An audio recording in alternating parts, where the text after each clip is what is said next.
పైసల విషయంలో ఇద్దరి మధ్య జరిగిన గొడవ హత్యకు దారితీసిన ఘటన చిలకలగూడ పోలీస్ స్టేషన్ పరిధిలో జరిగింది. అమర్పేట డీసీపీ కార్యాలయంలో జరిగిన పత్రికా సమావేశంలో డీసీపీ రక్షితమూర్తి వివరాలు వెల్లడించారు.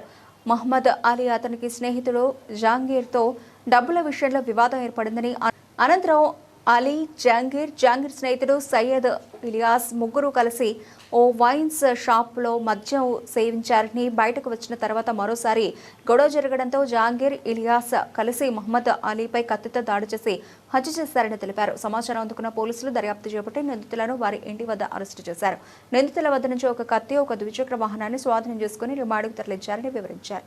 ప్రెస్ నోట్ ఇస్ రిగార్డింగ్ ఒక బ్రూటల్ మర్డర్ కేస్ మన చిలకలగూడ పిఎస్ లిమిట్స్లో 23rd నాడు సాయంత్రం ఒక 5:30 to 7 మధ్య జరిగిన ఒక మర్డర్ కేసుకి సంబంధించింది.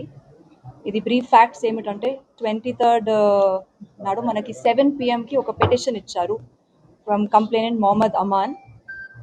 ఇది డిసీజ్డ్ వాళ్ళ అబ్బాయి నుంచి పిటిషన్ తీసుకున్నారు. దట్ వాళ్ళ father Mohammed Aleem 43 years old, AC టెక్నీషియన్గా పనిచేస్తారు. ఈ కేవీకే వైన్స్